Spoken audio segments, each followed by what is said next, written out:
Here's the thing. Most people think of mountains like those iconic rock and ice skylines I just showed you. I should know, I'm a professional climber. And for the past several decades, my life and livelihood have been all about those mountains. But along the way, I began to pay less attention to the top of a mountain and more to what was happening around a mountain.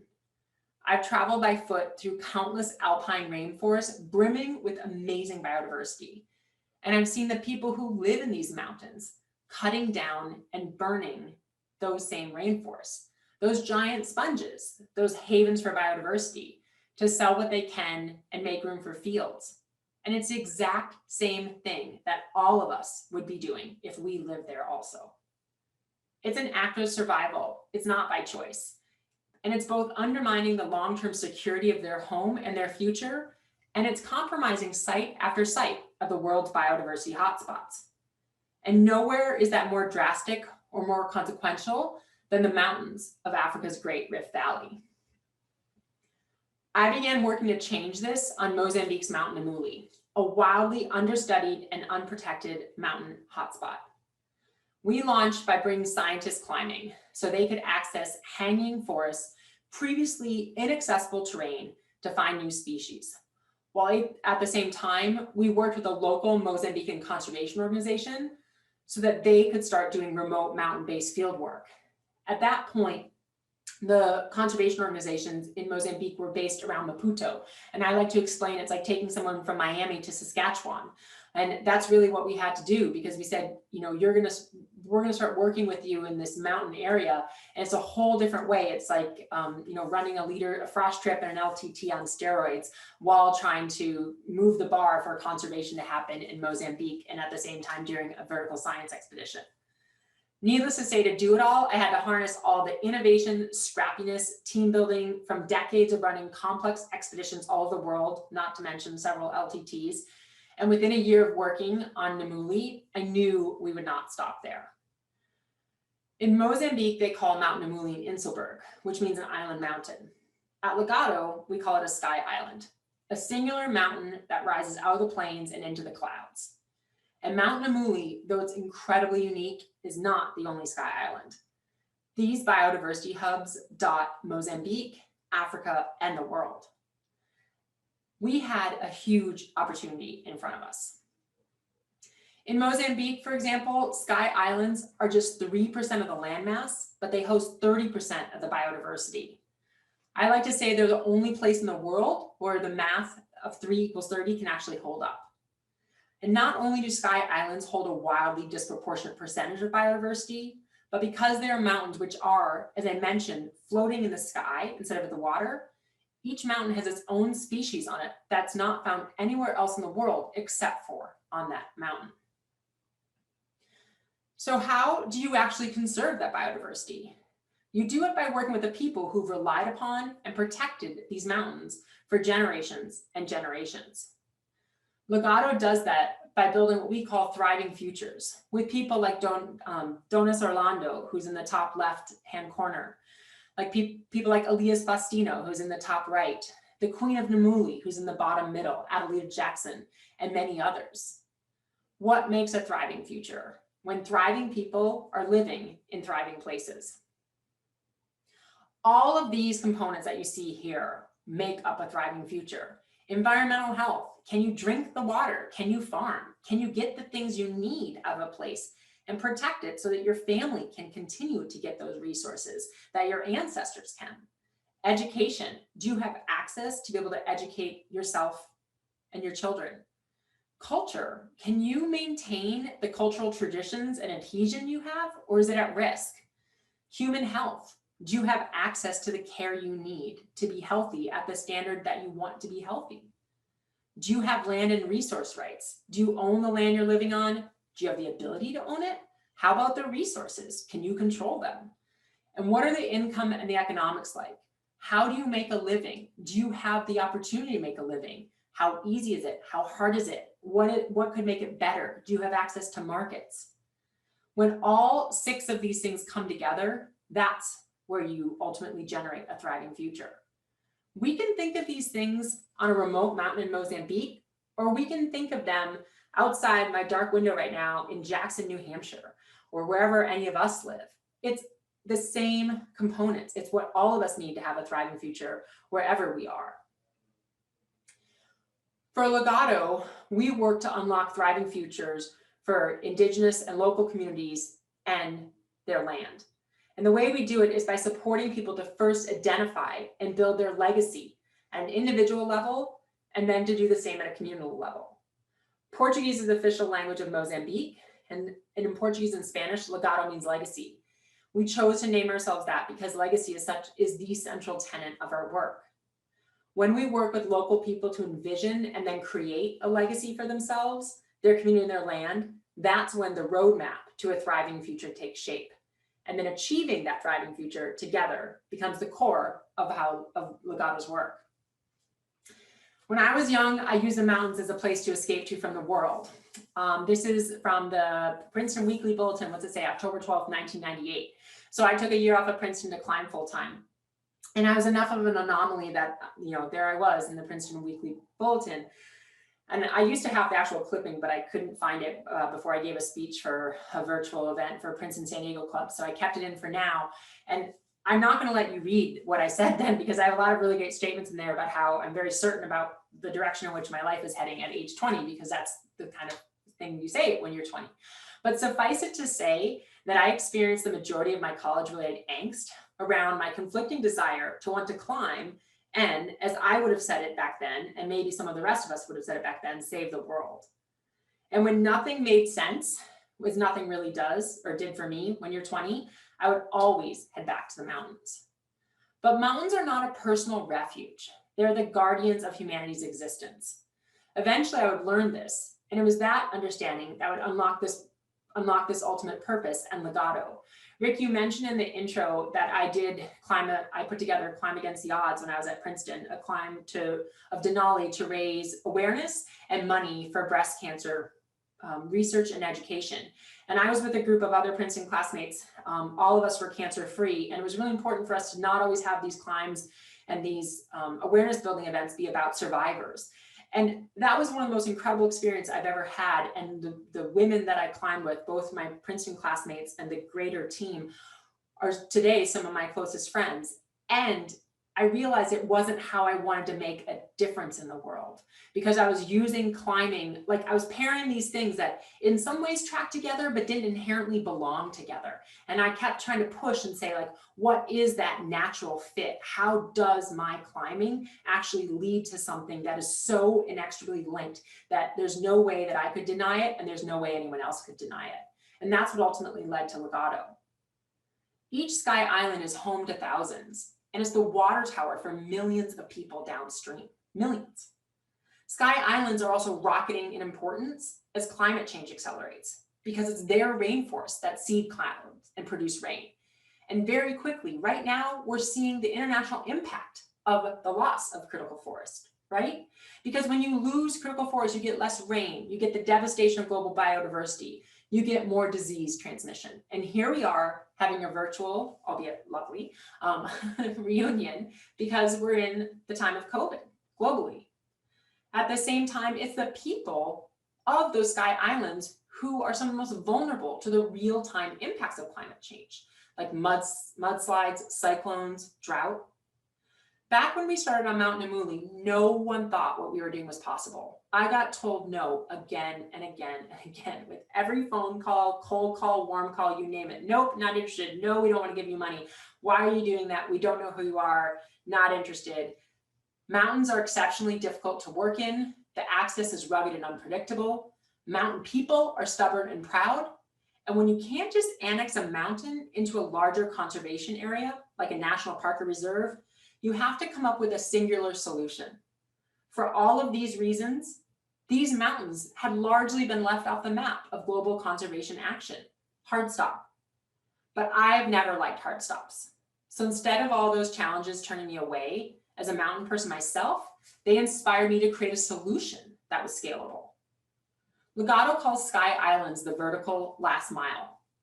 And we use that phrase as a rallying cry. Our solution puts conservation in the hands of local communities. where it's 4 times more effective at protecting biodiversity than a national park. Put another way, Legato works to support mountain people to go from being the victims of global climate change to the protectors of our global biodiversity. Here's how we do it. We start with what we call radical communication, which is in part based on this amazing approach by a group called Health and Harmony that does radical listening. We show up with local people and local communities and we say why we're there and we ask them to tell us what they need, without being in a one-track mind about being a conservation organization that says la la la la la about any other needs that might come up. Next, together we envision a thriving future, starting at the individual level. So much of what's happening and what has happened in conservation tries to happen at a community level. We start with the individual because it's individual daily actions that lead to changing a future. And we start with those individuals and we help people to see what their legacy is and then to start working toward it. And then we do the same thing at a community level and then at a collaborative level. Then we start acting to realize those legacies. And throughout it all, we form a long-term committed collaboration to actually make those interdependent, that mountain Venn diagram, those interdependent long-term goals happen. We use state-of-the-art solutions and we co-advocate with local people to make that happen.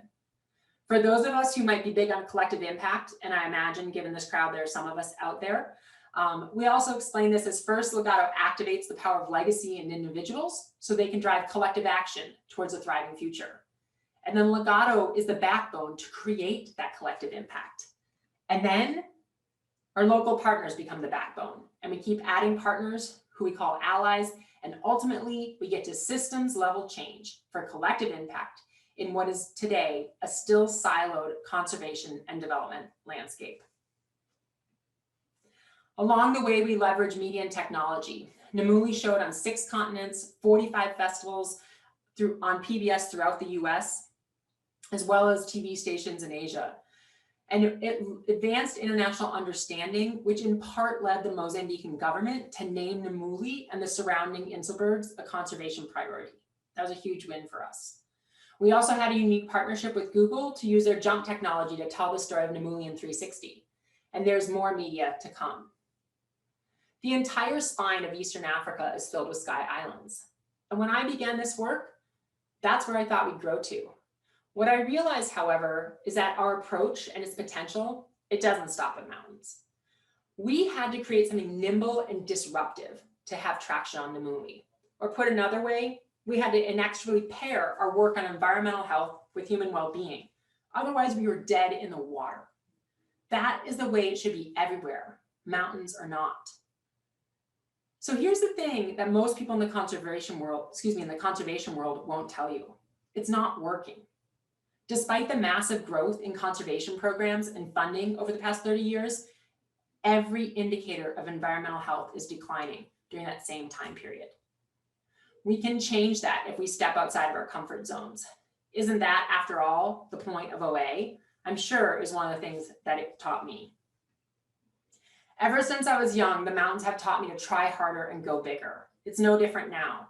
Sky Islands have pushed me and Legato to do the same. Legato's mission today is to activate the power of legacy so that people and their natural environment can thrive together. As I mentioned, we began in Mozambique and down in southeastern Africa, where you can see in gray. This year, we're expanding to work with mountain communities in Kenya and the Philippines, and with grassland communities in Botswana, and potentially coastal communities in Chile. And all those green dots, it's where all in the world this could work and needs to work. Indigenous people and local communities make up under 6% of the global population, but they inhabit 85% of the areas proposed for conservation worldwide. That's where we're trying to work. That's the legacy that we're working to activate and support. Legato is helping create a world where people are the protectors of an enduring legacy of their homes, their future, and our collective future. That future is thriving. I'd love for questions and thoughts. And just so that we know, Eric Lundgren is one of our board members and is on the call. So just as an FYI, that we have someone else who is very knowledgeable about what Legato does. So for folks who have questions, if you could just like do the go down and to the reactions to do the raise hand thing, and then Caroline can just call you up. You can just unmute. And if you can't figure out how to raise your hand, you can just send me a message that you have a question. We can handle that technology too.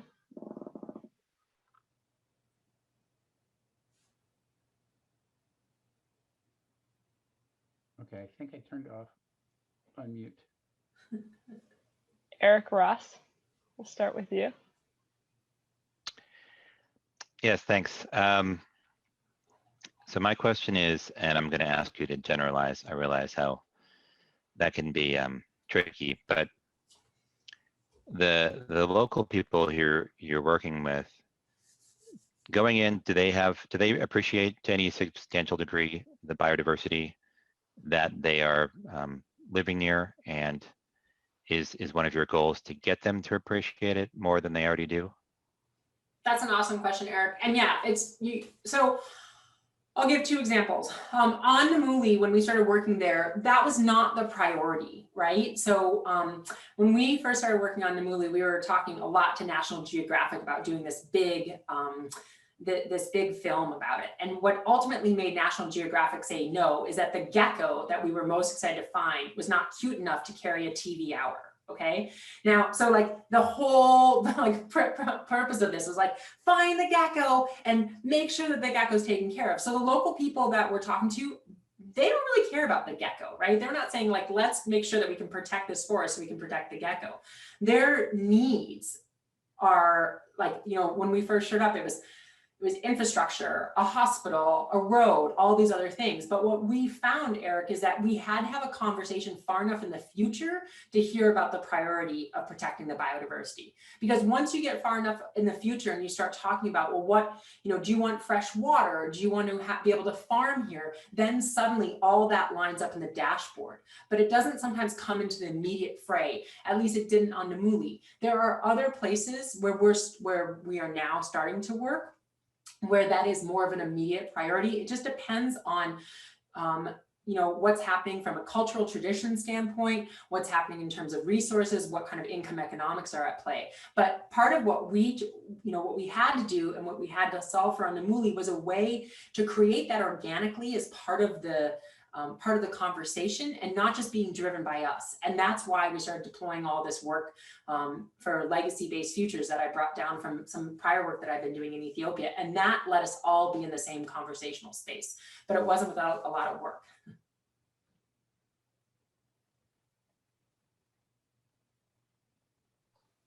Micah, I'm curious about how you selected the new locations, the red ones on the map that you're currently expanding into. And perhaps if you could speak particularly about the location in Kenya. I'm curious because I spent some time doing EEB fieldwork there, but also any of the others. Yeah, definitely. So what we're doing right now is we are in what we're calling an accelerated research and development phase. So we created this model, as I said, on Namuli, and we knew in the very beginning we didn't want to stop there. So we've always been trying to solve this as something that we could grow. And when we started looking at places to grow, we said, all right, what do we need? Like, what's the criteria? We need a great local implementing partner. We need someone who wants to be a thriving future organization. We talk about it as like drinking the legacy Kool-Aid, right? Like if it's a traditional conservation organization and they just want to run a training, that's not a fit. Like we're asking them to completely change lanes and to become a thriving futures organization. So in Northern Kenya, there's a group that we're working with that's looking to do a big pivot with the group that they've been working with the Naminet Conservancy. So they're saying, and in part, Carolyn, that came up because of COVID. Like COVID's been this really interesting thing for us, because one would argue you could have never divorced human health from conservation, but lots of people have been trying to do it, right? And then you have something like COVID happen, and how do you go work in these really remote areas without acknowledging that A, you could become a vector and a spreader, and B, that there's a global pandemic going on? And if you acknowledge that, then shouldn't you maybe be doing something about that, right? So it unlocked this space of like, let's get into that uncomfortable middle and talk about this. And let's say, hey, we can't exist in this silo anymore. And so that really broke open that opportunity in Kenya. And it, you know, I think a lot of places right now are saying we need to do a bit of a take two.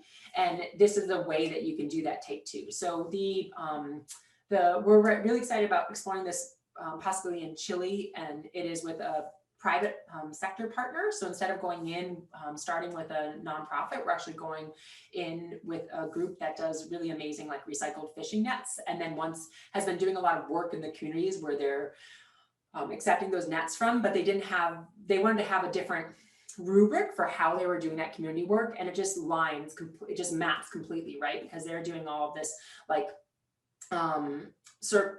circular economy work, and how we're talking about thriving futures and having this bigger arsenal of understanding. It mapped really well.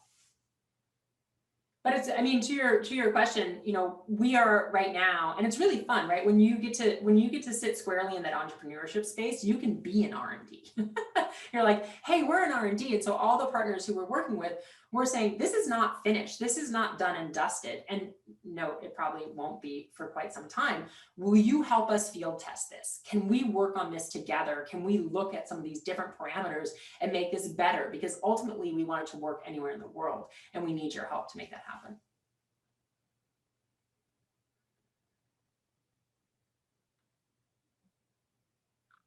Other questions that people have? I'll ask another one if I can. Of course, Eric. What is the, so you mentioned that the government of Mozambique declared Damuli a conservation priority. What is the practical impact of that? Is it the people who live there, is that relevant to them at all? Is the central government relevant to them at all?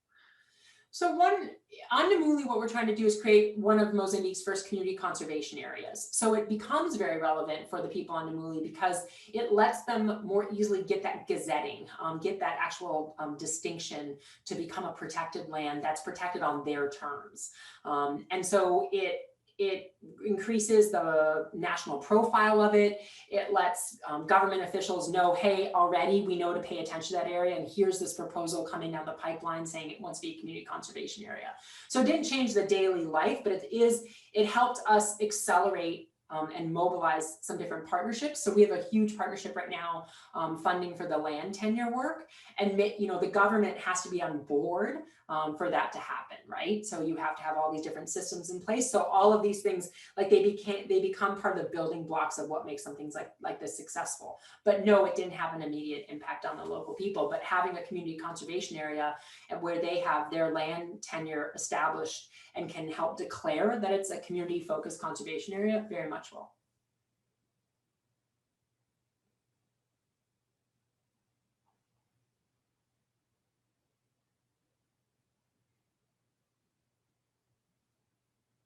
Great. You talked about like the greater need for this conservation model in the face of global warming.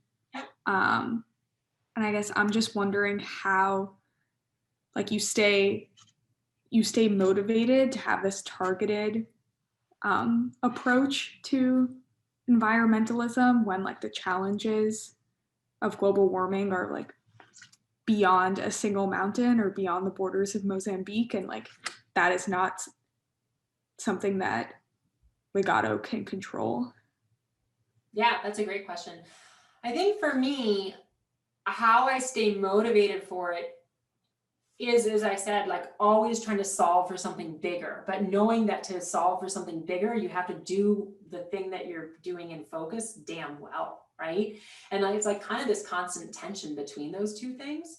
So I find that to, in some ways, really inspire me and in some ways really exhaust me, to be frank. I think there's a little bit of both that happens. And I think that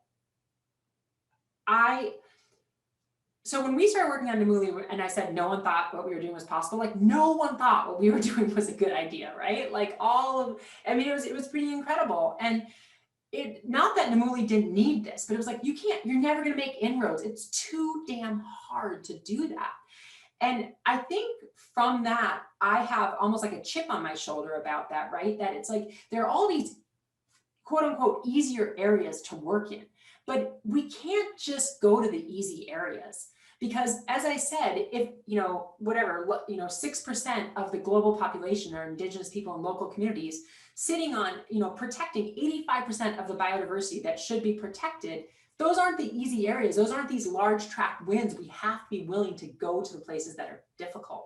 And like, that's either like because I'm like wired funny, or because I had to prove myself so much on Namuli, or because I'm really stubborn, or all of it. But like that shit inspires me, right? It's like, let's go deal with the difficult places, because otherwise, like, we're missing the point and we're gonna miss the whole boat. And we're like, and when I think of Sky Islands as like the water towers, it's like we're just walking by the water towers and taking care of the lowlands, and we're gonna get screwed. So that's pretty inspiring to me. Jason? Hey, first of all, your presentation was awesome, and it sounds like what you're up to is just absolutely amazing. I've been fascinated by Sky Islands for a while, and in fact, about 4 or 5 years ago, I climbed Mount Kinabalu on Borneo, which is a sky island, to experience it for myself. And since then, I've been like dying to go to more places like that. And I had actually identified the Rwenzori Mountains as a possible location, but of course that's in the Democratic Republic of the Congo, which is a very difficult area to travel in these days for a whole bunch of reasons. I was wondering, sort of in the smaller picture, like for those of us in this Zoom room, where are Sky Islands that we could actually go and experience in person?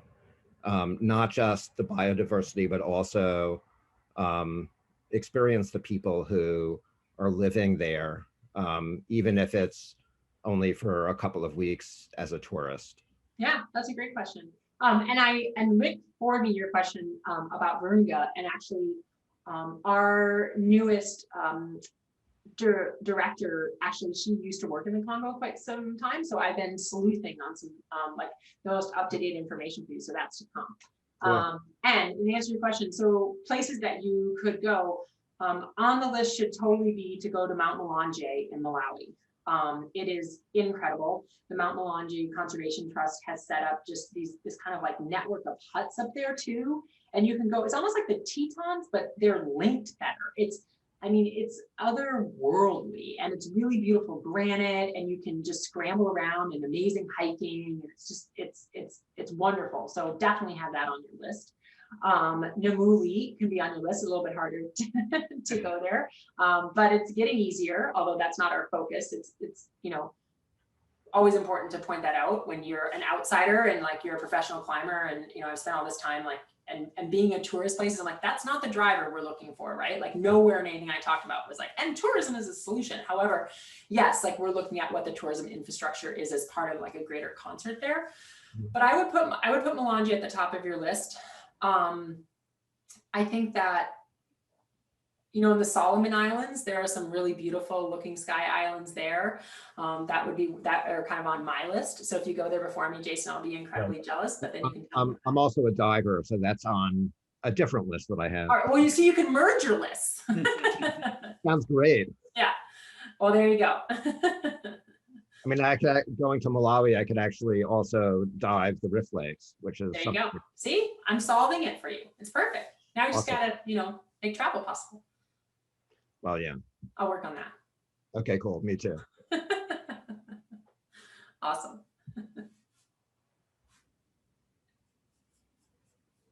Eric, it looks like you wanted to ask another question. Yeah, and I'm sorry for if I'm having too many, but Oh, Eric, I told you to I- have a lot of questions, so it's perfect. I know you did, but you just said one actually. I know, that's This is true. already I'm great. trying to make it more acceptable. So I'm curious what you mean. You said kind of global conservation, it's not working. My sense of it, you know, and I know people at the Nature Conservancy, I really like what they do, and that's, one of many conservation organizations that works globally, that it is working to a significant degree, and that the amount of land that's under some form of protection worldwide has grown and is continuing to grow quite substantially.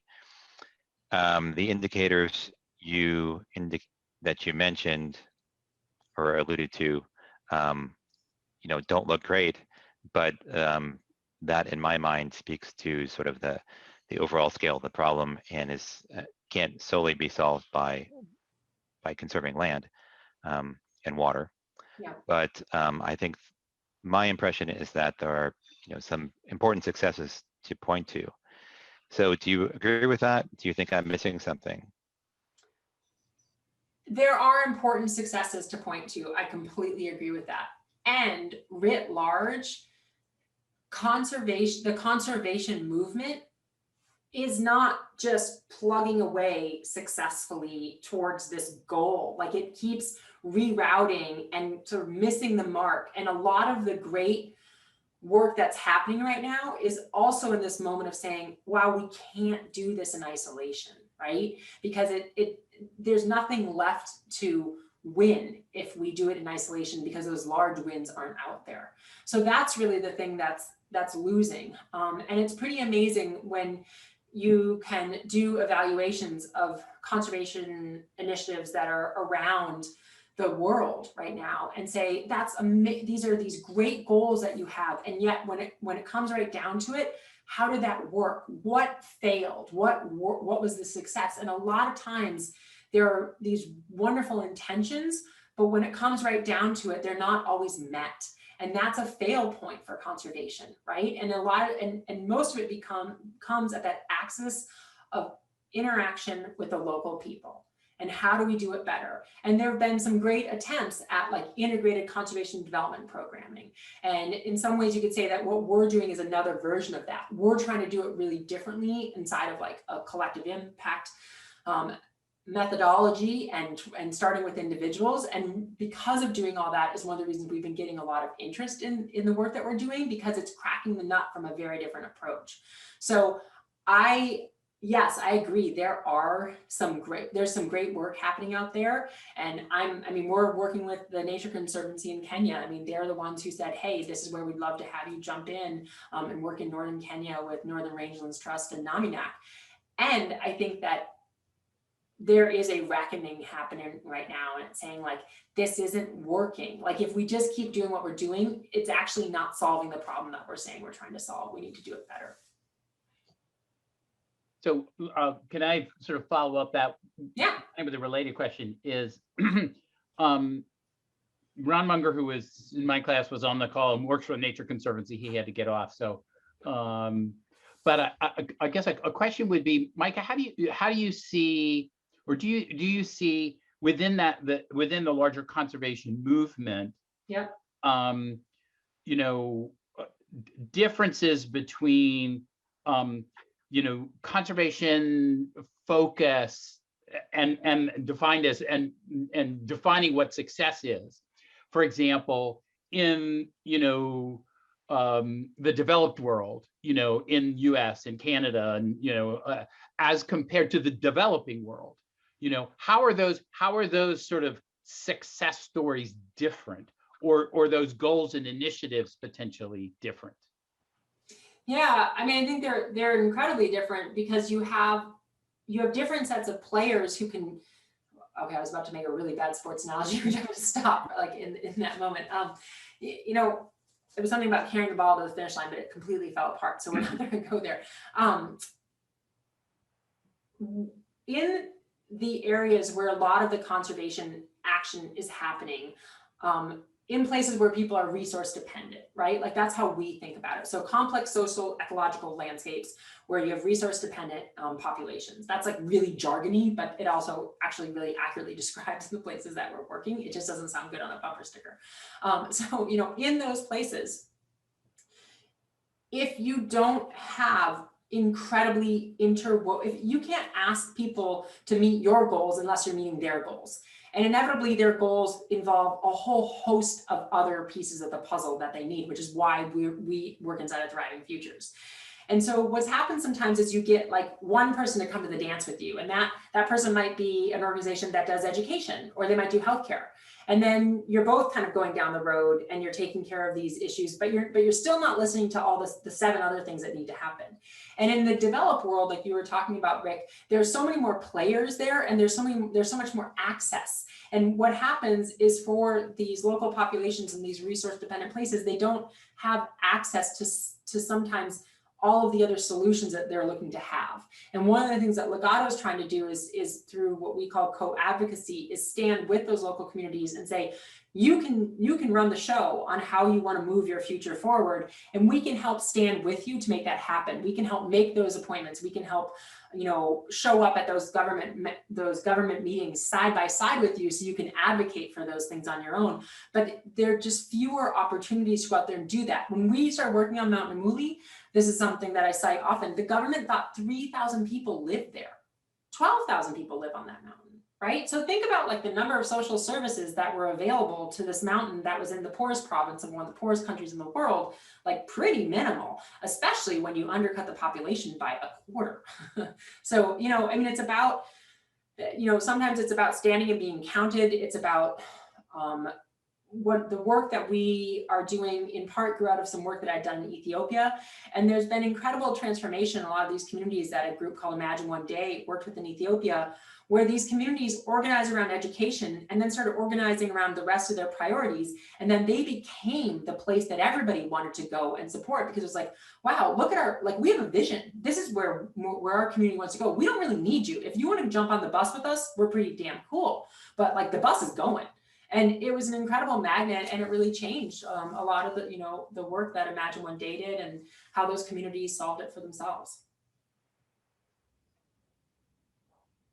Well, thanks everyone for being part of this on a virtual evening on whatever we are in month 12 of COVID at this point. Is that what we're calling it in the US? So, Grace, did you have thank you. Oh, look, I didn't even know what that was.